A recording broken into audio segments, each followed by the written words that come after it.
Audient Evo 4, Behringer UM2, UMC22, UMC202HD, Focusrite 2i2 2nd and 3rd Gen, Focusrite 3rd Gen Solo, Moto M2, Native Instruments Complete Audio 1 and 2, Solid State Logic SSL2, and Steinberg URC22 and UR22 Mark II.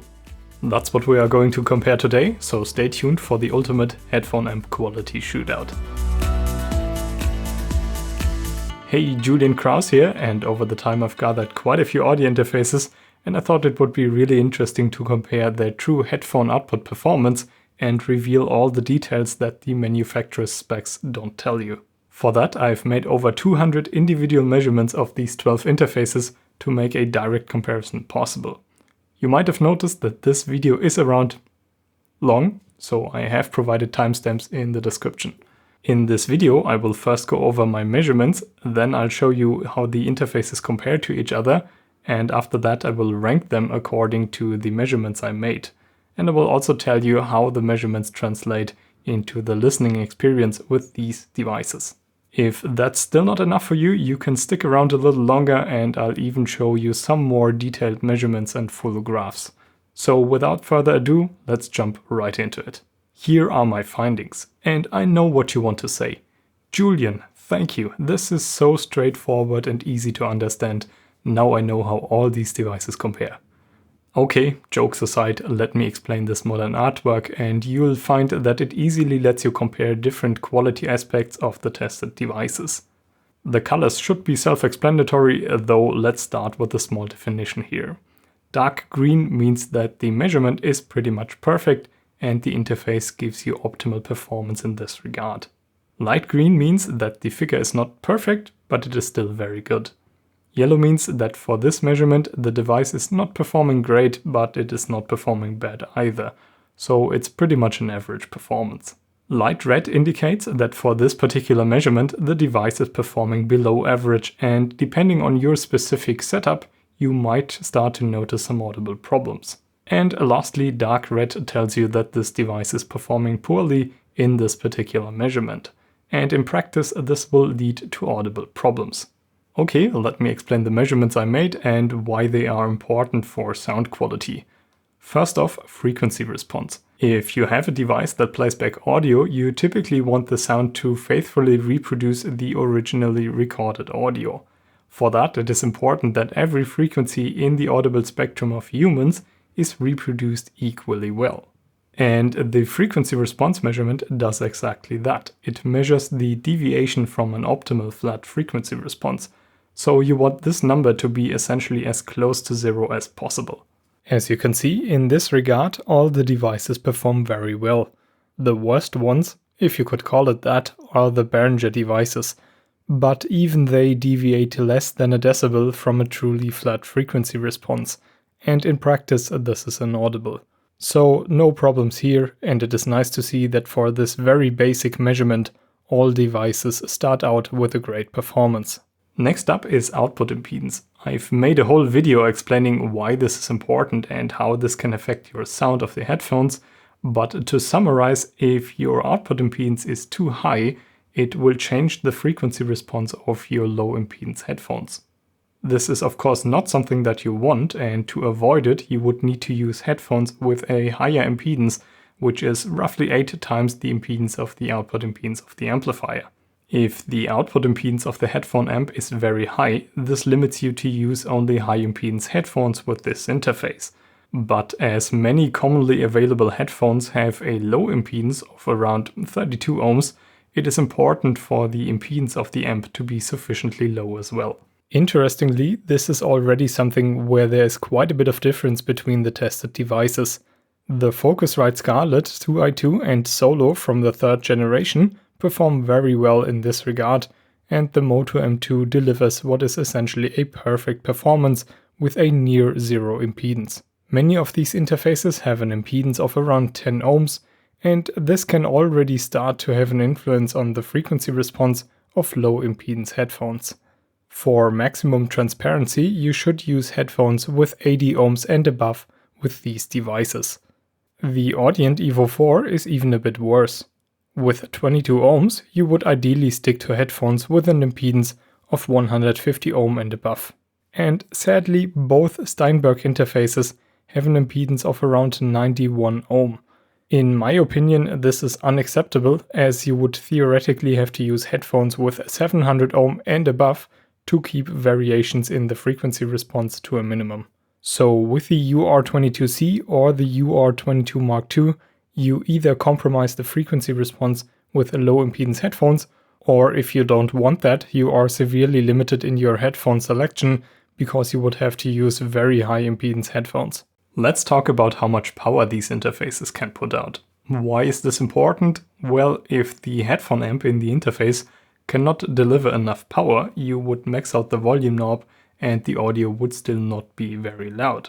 And of course, sometimes you want to listen to your favorite beat at a very loud volume, so the interface has to deliver a decent amount of power, otherwise the music wouldn't have the impact that you want it to have. Now, the power that a headphone amp can deliver is heavily influenced by the headphone impedance. This means you cannot just have one single figure to describe the output power of the headphone amp. You need to test the power at several different impedances. As you can see, I measured the output power with different loads attached to the amp.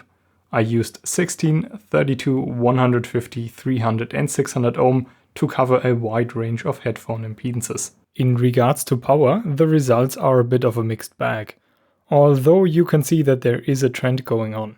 Low to medium impedance headphones can be driven quite well with these USB powered interfaces.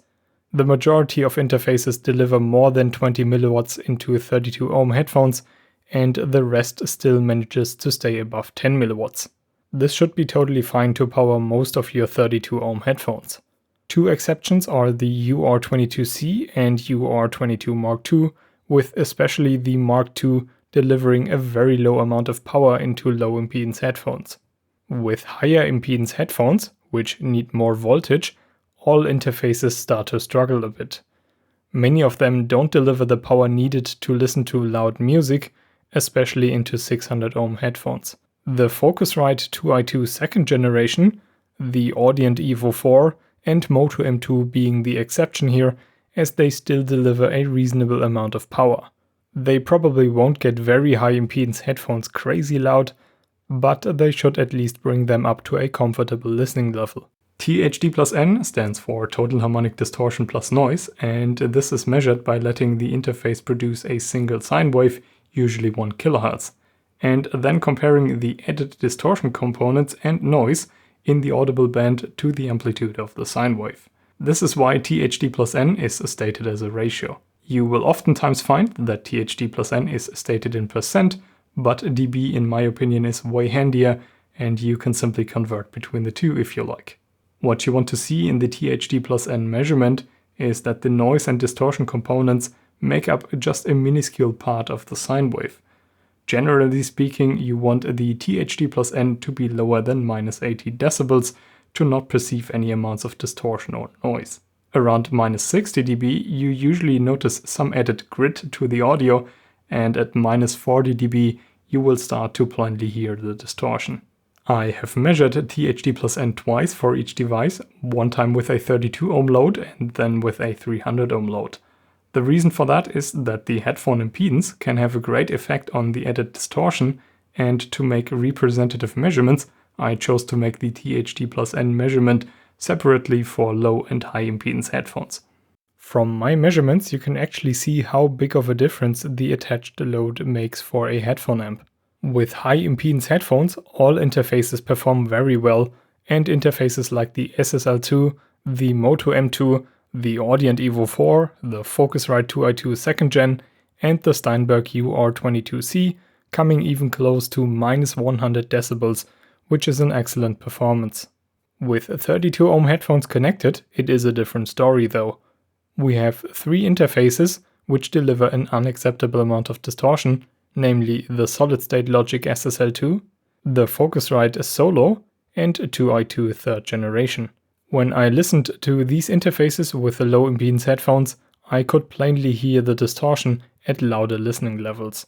For this very reason, I cannot recommend using low impedance headphones with these interfaces.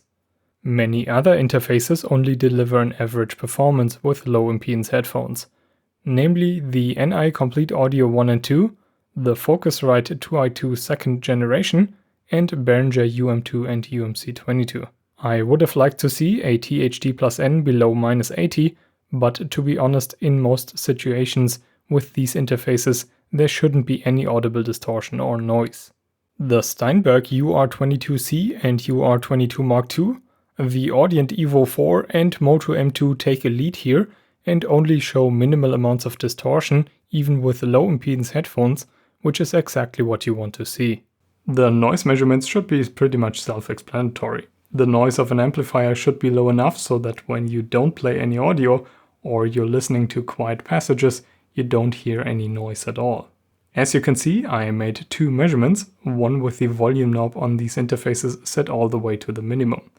The amount of noise the amp puts out at the minimum setting is its noise floor. This amount of noise is not influenced by the volume setting and will always be there regardless where you set your volume at.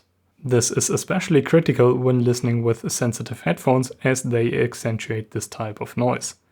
The second measurement is made with the volume set so that the amp will put out exactly 1 volt with a 0 dBFS signal. This makes it a fair comparison between all the devices and sets the output of the amp to a realistic listening level.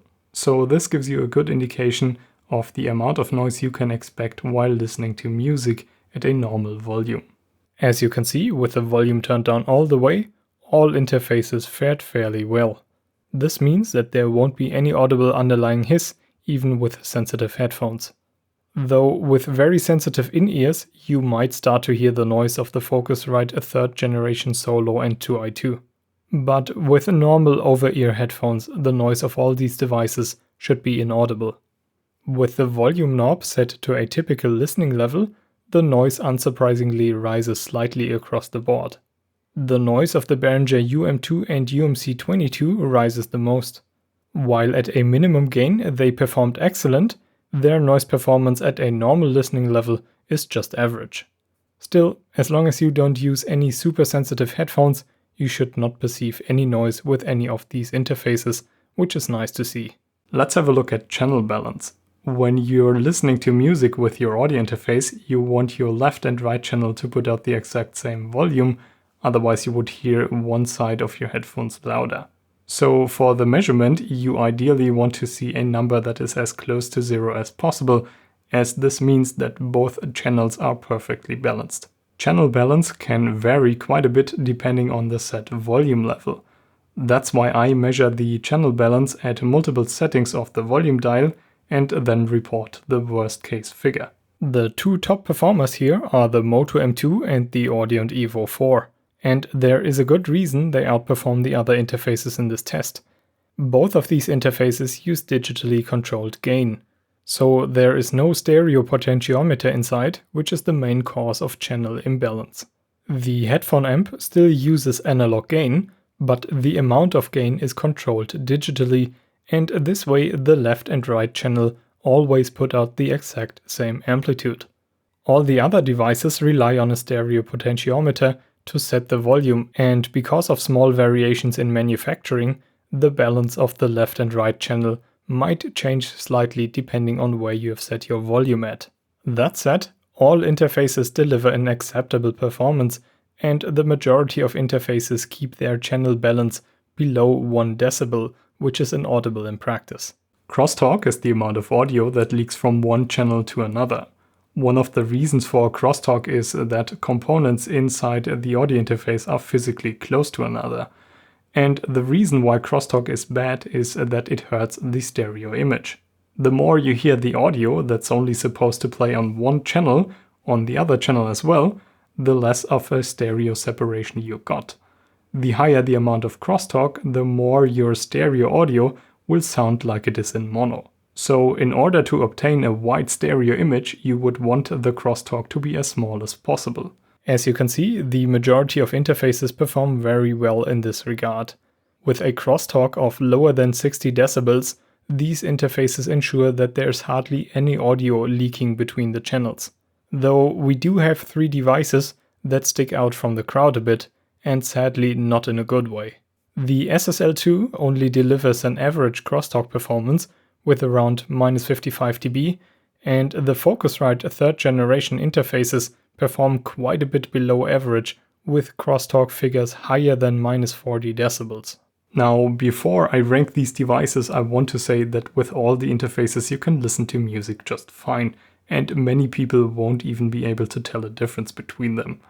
None of the tested devices were crazy bad, and that says a lot about these interfaces, especially because some of them are as low in price as $30. So keep that in mind.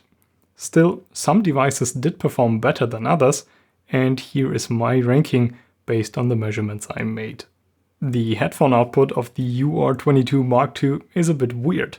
On one hand, it has a very high output impedance, which forces you to use headphones with a higher impedance if you don't want your sound to be influenced much. But with high impedance headphones, the interface actually does not deliver that much power, so your headphones tend to not get loud enough. Other measurements like distortion, noise, and crosstalk are actually very good, but with the limitations of the output impedance of this interface and the low power output, I have to confess that the headphone amp of the UR22 Mark II did not impress me. Next up is actually a tie between two interfaces because they perform pretty much identical, and that's the Focusrite 2i2 and Solo from the 3rd generation. They are two-phased interfaces. With medium to high impedance headphones, they do work quite well. I think 80 to 150 ohms headphones are the sweet spot. But if you use lower impedance headphones with around 32 ohms, both of the interfaces produce an unacceptable amount of distortion. In addition, their noise performance is not that great either. And I'm actually really surprised by that because the 2nd generation, while not perfect either, delivers a much more balanced performance across the board. So in some regards, the 3rd generation is a step back from the 2nd one. The SSL2 from Solid State Logic also has a problem when used with low impedance headphones. That said, all the other measurements are actually quite good. It delivers a nice amount of power, the distortion with high impedance headphones is very low, the noise performance is excellent, only the crosstalk figure could have been a slightly bit better. If you use this interface with headphones of 80 ohms and above, it will deliver excellent performance. And if it weren't for the high distortion with low impedance headphones, it would have ranked significantly higher. The UR22C is an improvement over the UR22 Mark II, which is a good thing. Sadly, they did not fix the high output impedance, and 91 ohms in my opinion is simply too high. What did improve though is the amount of power that the amp in the interface can deliver. This allows you to use higher impedance headphones, which are much less negatively influenced by the high output impedance, although they still won't get crazy loud.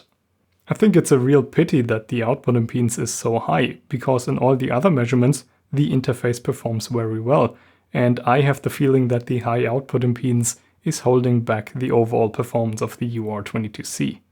The UM2, UMC22 and UMC202HD from Behringer share the same place. The UM2 and UMC22 perform identical, and that's not surprising as their internals are nearly identical as well. And I have to confess, before I made all the measurements, I was a bit skeptical about the UM2 and UMC22. These interfaces are so cheap that you sometimes wonder how they can exist, and it surprises me even more to see that they actually perform quite well, outperforming interfaces that are about 4 times the price. I think the Achilles heel of these interfaces is their noise performance. With the volume set to a normal listening level, the noise performance is the worst of all the measured interfaces in this comparison, and it is just on the verge of becoming audible. Other than that, the two interfaces deliver a pretty good distortion performance, and the amount of power they provide is adequate for many headphones. The noise performance of the UMC202HD is similar, but different in two ways. The noise performance at a normal listening volume is lower, and this should ensure that you don't hear any noise with the 202HD, but on the other hand, the distortion with the low impedance headphones is a bit worse. Overall, the three Behringer interfaces deliver an average performance, and considering their price, this is actually quite good. The Native Instruments Complete Audio 1 and 2 score some points for their good noise performance, but with their output impedance of around 10 ohms, the medium power delivery for high impedance headphones, and their moderate distortion performance, they overall only deliver an above average performance. Still, I guess many people will be happy with these interfaces, and if you want to get the most out of them, 80 or 150 ohm headphones are the way to go. The Audient Evo 4 comes in at the third place. Overall, it delivers a nice performance, and the amount of power it provides is sufficient to drive even more demanding headphones. The total harmonic distortion is very low, regardless whether you use high or low impedance headphones, and the channel balance is perfect as the volume of the interface is controlled digitally. The one downside with the Evo 4 is the relatively high output impedance of 22 ohm. If you seek a completely transparent audio performance, you should try to stick to higher impedance headphones. Around 150 ohms seems to be the sweet spot for the Evo 4. The second place goes to the Focusrite Scarlett 2i2 second generation. This interface delivers a nice amount of power and can drive even higher impedance headphones just fine. The noise figures are also very low, and distortion with high impedance headphones is minimal. It's not all perfect though, the impedance with 10 ohms is a bit high, and the distortion performance with low impedance headphones is only average. So for the best performance, you should consider headphones with 80 ohms and above. Still, overall, the Focusrite 2i2 second generation delivers a pretty balanced performance regardless of the used headphones. And the winner of this comparison is the Motu M2, and by quite a margin, I have to add. The M2 performs very nicely across the board, with nearly all measurements being very good or excellent. The output impedance is nearly zero, the frequency response is very flat, the distortion with high and low impedance headphones is minuscule, the noise is inaudible, the crosstalk is super low, and the channel balance is as good as it can be. The M2 is not perfect though, there is one behavior that a single number can't describe, and that's some kind of a noise modulation. When the signal of the amp gets louder, there is a point where it suddenly jumps up a bit. You will see that in the graphs later on. That said, it is around 70 decibels down, and it is usually masked by the signal, so I hardly doubt that you'll ever hear that. Overall, the M2 delivers the best headphone output quality of all the tested devices, and this is truly hi-fi territory. The M2 has absolutely earned the first place in this comparison. As promised, I want to show you some more detailed graphs, but before that I would highly appreciate a thumbs up if you've enjoyed the video so far. This really helps out the channel. Also, consider subscribing, and if you want, you can also support future videos on Patreon. Link is in the description. Okay, let's start out with the frequency response graphs of the interfaces and start out with the most distinctive ones. Here you can see the frequency response of the Behringer UM2 and UMC22. Both interfaces show a slight roll-off in the lower frequencies. It's nothing crazy though, the frequency is down by about a decibel at 20 Hz, and this should be totally inaudible. Towards the higher frequencies you can see a small amount of ripple created by the reproduction filter, which sharply rolls off the audio above 20 kHz. This is because the UM2 and UMC22 only have a maximum sample rate of 48 kHz. Still, in the audible band, the response looks pretty decent. Next up, the Behringer UMC202 HD. It has a very flat frequency response even above 20 kHz, but it drops off more noticeably in the lower frequencies. Again, nothing out of the ordinary, the response is down by about 0.8 decibels at 20 Hz. All in all, the response is pretty flat. Here you can see the Focusrite 2i2 and Solo from the third generation. They perform pretty much the same. They both have only a very small drop-off in the lower frequencies. In the higher frequencies, the audio starts to roll off gently in the audible range, and it is down by about half a decibel at 20 kHz before it rolls off more steeply. In my opinion, the roll-off could have started a bit higher, but to be honest, half a decibel is not really noticeable. The Steinberg UR22C and UR22 Mark II also perform identically. They both show a minute drop-off in the higher frequency range, which is negligible, and a bit more roll-off in the lower frequencies. Here the response is down by about half a decibel at 20 Hz. Nothing you'll ever notice. The Native Instruments Complete Audio 1 and 2 have a very flat frequency response as well. The drop-off at both ends in the audible range is only 0.2 decibel. That's arguably very good. The Focusrite Scarlett 2i2 second generation also performs very well. You can see some amount of drop-off in the higher frequencies and an even smaller amount in the lower frequencies, but all in all it's a very flat response. Contrary to all the other interfaces, the Audient Evo 4 shows a small rise towards 40 kHz. That's because of the used reproduction filter, which sharply rolls off the audio above 48 kHz. This is not surprising as the Evo 4 has a maximum sample rate of 96 kHz. If you look closely, you can see some signs of roll-off below 20 Hz. But to be honest, this is a very flat frequency response, especially in the audible range. The solid-state logic SSL2 shows some minute roll-off in the very high frequencies, and it is virtually flat all the way down to 10 Hz, which is excellent. This performance is only slightly surpassed by the Moto M2, which has even less roll-off at high frequencies, and it is literally flat down to 10 Hz. This is very impressive. Let's check out a very interesting measurement, and that's THD plus N versus power. For this measurement, I test the THD plus N over the whole volume range. So this shows how the amp behaves in terms of distortion and noise at different volume levels. On the y-axis you got the amount of THD plus N, and on the x-axis the voltage that the amp puts out. There are three things you can see in this graph. On the left side all the interfaces show a straight descent. In this region the THD plus N measurement is dominated by noise. By the way, this does not mean that the noise decreases as you increase the volume. The THD plus N here is stated as a ratio referenced to the test signal. As you increase the volume, the signal amplitude increases, so the noise will be lower in comparison.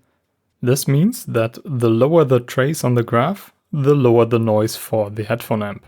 In the middle, the THD plus N measurement will be dominated by noise for the majority of interfaces. This is evident by a trace that levels out horizontally or even starts to rise. When you increase the volume in this range, the distortion will usually increase by the same amount, which will result in a horizontal line. On the right hand of the graph, you can see that the traces will either stop or skyrocket. When the traces just stop, the maximum volume of the headphone amp has been reached, and this is the maximum voltage that the amp puts out. When the trace starts to shoot up, the amp starts to go into clipping, and this also marks the end of the usable volume range. So the further to the right the trace goes for a particular interface, the more power it can put out and drive headphones louder. I made these measurements with 32 and 300 ohm loads, representing low and high impedance headphones. Let's start with the performance of the interfaces into a 32 ohm load. Here you can see two traces of the Steinberg UR22C and UR22 Mark II. They both show very low noise levels and the traces level off at higher volume settings. The UR22C outperforms the UR22 Mark II here. The distortion is quite a bit lower and it even provides more power. That said, both devices perform very well in this measurement, with the distortion components sitting consistently well below -80 decibels. But again, it's a shame that both interfaces have such a high output impedance, because the performance with low impedance headphones is otherwise excellent. This is the Behringer UM2 and UMC22. With the volume set to a low level, they produce a pretty low amount of noise. As you increase the volume, the distortion products dominate the measurement. The trace levels out at around 20 mV and then stays below -75 decibels, which is a very good performance. I think this is even more impressive when you consider the price of these devices. Next up, we have the Moto M2. Interestingly, the THD plus N measurement is dominated by noise all the way through the volume range. You can see that the trace never levels out. So all distortion components are always below the noise, regardless of where you set your volume at. At around 100 mV, you can see the noise modulation which I was talking about earlier. Once the output surpasses roughly 80 mV, the noise jumps up suddenly. This noise modulation is also slightly worse on one channel, and you are looking at the worst performance here. In this worst case scenario, the peak of the noise is roughly 70 decibels below the signal, and this should be inaudible. This is the Evo 4. It has a pretty good noise performance, and the distortion components only start to dominate above 100 mV. The distortion stays consistently below -80 decibels, which is nice to see. This is the Focusrite 2i2 in the second generation. It also provides a very respectable noise performance. Distortion products only come into play at quite loud volume settings. Interestingly, the distortion rises quite a bit before the amp starts to clip. So if you crank up the volume on the 2i2 very high, there might be a chance to hear some amount of distortion with low impedance headphones. But if you're not listening just below the clipping point of the 2i2, it shouldn't be a problem. The native instruments Komplete Audio 1 and 2 perform pretty much identical and are within the manufacturing tolerance here. They both provide a pretty decent noise performance, and if you turn up the volume a bit more, the distortion products are still quite well behaved, sitting around 70 decibels below the signal. Now on screen is the Behringer UMC 202 HD. It has a bit of an elevated noise floor compared to the other tested interfaces. When you turn up the volume, the distortion takes over above 20 mV. The distortion performance is okay, but nothing to write home about. For the most part, it sits 65 decibels below the signal. Lastly, I got the solid-state SSL2 and Focusrite Scarlett 2i2 and Solo in the third generation. Interestingly, the SSL2 performs very similar to the Focusrite interfaces, though it consistently performs at least 5 decibels better. The SSL2 has actually a very good noise performance, whereas the third generation Focusrite interfaces show an elevated noise floor. When you increase the volume, all three devices show an interesting behavior. At some point, the distortion rises aggressively. The SSL2 levels out at around -53 decibels, and the distortion on the 2i2 and Solo rises even to -48 decibels. This means that when you use low impedance headphones with these three devices, you can encounter audible amounts of distortion when you turn up the volume, which needless to say is not great. Into 300 ohm, the performance looks quite a bit different. Generally speaking, the THD+N is mostly dominated by noise, and distortion components play much less of a role here. I'm not going to go through all the traces in detail again, but let me flip through them so you can stop the video if you're interested in a particular graph. As you can see, for all the devices, the distortion easily stays below -80 decibels, which should be totally inaudible. But let me point out three devices here.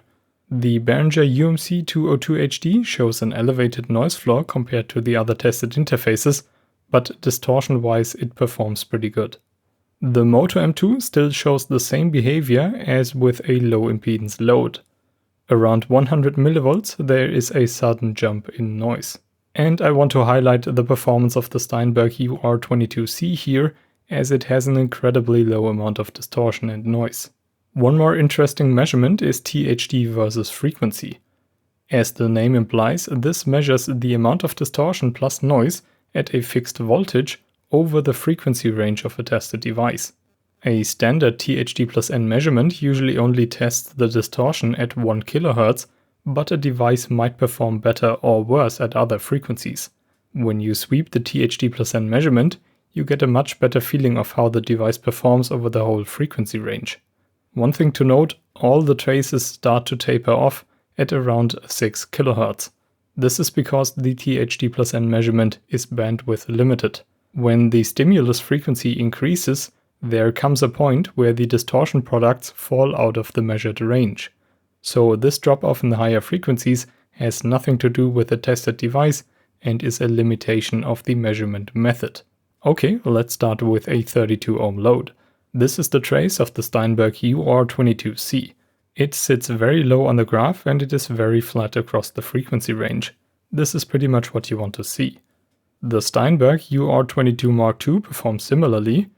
Its THD+N is a bit higher, but it's still quite a bit below -80 decibels, and it is flat across the frequency range. The Moto M2 also performs very well in this measurement. The THD+N is very low and even drops off a bit in the higher frequencies. This is actually quite good because humans are more sensitive towards distortion at higher frequencies. The Audient Evo 4 also has a slightly higher THD plus N in the lower frequencies, but its performance gets better in the higher frequency range. All in all, pretty good, as the trace is around -80 decibels. The Behringer UM2 and UMC22 have very low amounts of distortion in the lower frequencies, but the traces rise towards the higher frequencies. Overall, it's still a decent performance. The Focusrite 2i2 second generation has a slightly higher THD plus N in the lower frequencies, but it does not exhibit a rise towards the higher frequencies. So it has a constant amount of noise and distortion over the frequency range. The Complete Audio 1 and 2 and the Behringer UMC 202 HD perform very similar to each other. They start out with a low amount of distortion and noise, but the distortion rises notably towards the higher frequencies. At 6 kHz it reaches -60 decibels, and to be honest, at that point the performance isn't that great anymore. But by far the worst performance has the solid-state Logic SSL2 and Focusrite 2i2 in solo from the third generation. Their THD plus N figure rises constantly across the frequency range, and at 6 kHz the Focusrite interface even surpasses the -40 dB line. That's over 1% of harmonic distortion. Again, this is why I cannot recommend low impedance headphones for the SSL2 and the third generation Focusrite interfaces. Of course, I also made this measurement with a 300 ohm load, and once again I'm flipping through all the graphs here. You can stop the video if you're interested in a particular measurement. All in all, with 300 ohm, the tested interfaces performed quite a bit better. Many interfaces still show a rise towards the higher frequencies, but in the worst case, the distortion and noise barely goes above -80 decibels. The Focusrite third generation interfaces deviate from the other interfaces again, and this time show a high THD plus N figure in the lower frequencies. In practice, this shouldn't be a big problem though, as at very low frequencies humans are not very sensitive to distortion. And one last thing I want to show you is the channel balance. I did mention that when you turn the volume knob up or down, one channel might be louder than the other one. And this gets worse at very low volume levels. As you can see, as soon as the amp puts out below 10 millivolts, the channel balance starts to get significantly worse. At these settings, the audio is very low though, so it shouldn't be a big problem. In the critical range from 10 millivolts and up, all the interfaces perform pretty good. The 2i2 third generation, the SSL2 and the UR22 Mark II stick out from the crowd with a very good channel balance performance. Once again, I want to highlight the Moto M2 and Audient Evo 4 here, as they deliver a perfect channel balance with their digitally controlled volume. By the way, I do have two Behringer UMC 22s on hand, and you would expect their channel balance to be pretty much identical. But that's not true, and you can actually see that on one of the UMC 22s, the channel balance is about 2 decibels worse than on the other one. Same goes for the Complete Audio 1 and 2. Similar, but not identical. This goes to show that the channel balance is heavily affected by manufacturing tolerance. Now, if you like this more in-depth analysis, please give me a thumbs up, this really helps me out, and consider subscribing for more videos like this. That's it for now, I will see you all in the next one.